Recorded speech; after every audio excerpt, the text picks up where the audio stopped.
Good morning, All Souls Community Church. Today's Friday, April 10th. It's Good Friday. And I come to you today with an invitation to enter in. To enter in maybe more than you ever have into a story that has everything to say about hope, even in the midst of the darkest kind of dark. If you've read the news recently, you realize that things are pretty bad. New York State now has more coronavirus cases than any other country in the world.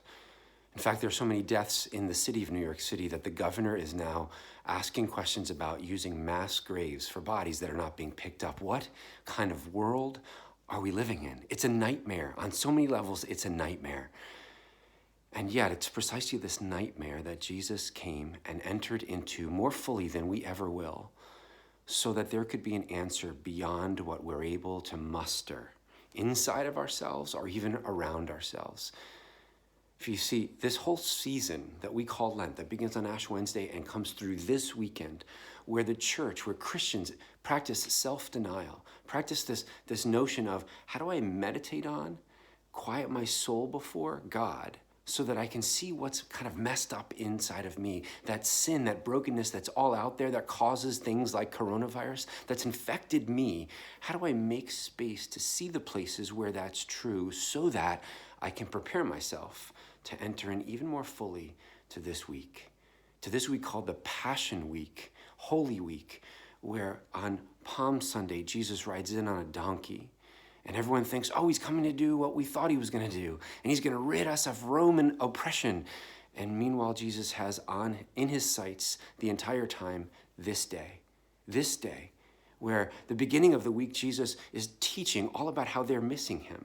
They've missed him. They've misunderstood why he came, what Mashiach is actually all about. The Messiah has come to save us not from small little enemies, but from the enemy death.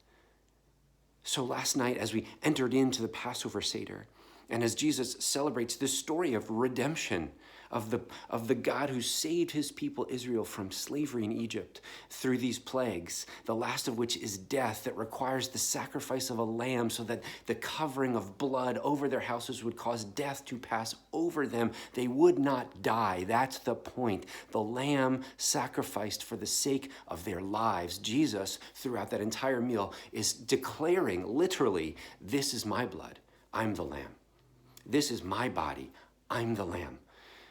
And he leaves that supper before they drink the cup of praise to go down into the garden called Gethsemane, the olive press, the place of pressing and squeezing, so that he could wrestle in prayer, so that all of hell could begin to be poured out on him, so that Jesus could enter fully into the darkest possible darkness, so that he could declare, like the psalmist said, all of my friends have betrayed me. Darkness is my closest friend.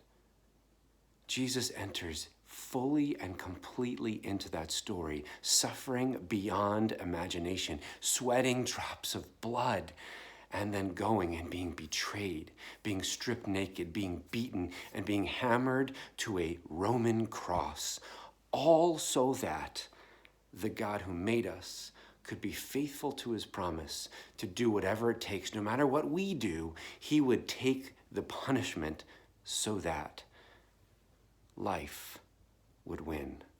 Light, not darkness. Because from the beginning, God has told us, we've been made for more than this. We've been made for more than this. So the invitation, my friends, today is to enter fully into that story. To enter fully into the story of the darkness, to enter into that darkness. And I know a lot of you are like, oh, that sounds really bad. I don't want to do that. My friends, if there's any season in your lifetime where you cannot escape that darkness, where it's all around you, the sights, the smells, the isolation, it's now. The invitation is now to enter in. Why would we want to look at the darkness? To glory in the darkness? Absolutely not. But in the darkest dark, to see the light of the world himself, the Lamb of God who takes away the sin of the world. We've been made for more than this. So my friends, I invite you tonight at 6:30, we're going to post on our website, our Facebook page, our Instagram. We're going to post all over our YouTube page our service. Our service is going to be a unique service tonight. It's already recorded. It's a posting of an audio where all you're seeing on the screen are words. And where I want to encourage you not even to look at the screen. I want to encourage you to find a quiet space, to turn the lights down, and to enter in as we walk you step by step through this story in the darkness. Not to look simply at the darkness, but to see what our God did and has always been up to, even when it seems too dark, overly oppressive, utterly hopeless. Our God has always been about working hope and life right there. Tonight we enter into that story fully, so that Easter Sunday morning we can rejoice. We can rejoice because death has been undone and we have been made for more than this, and more than this has come to find us. His name is Jesus. I welcome you to walk with him tonight. May the Lord be close to you.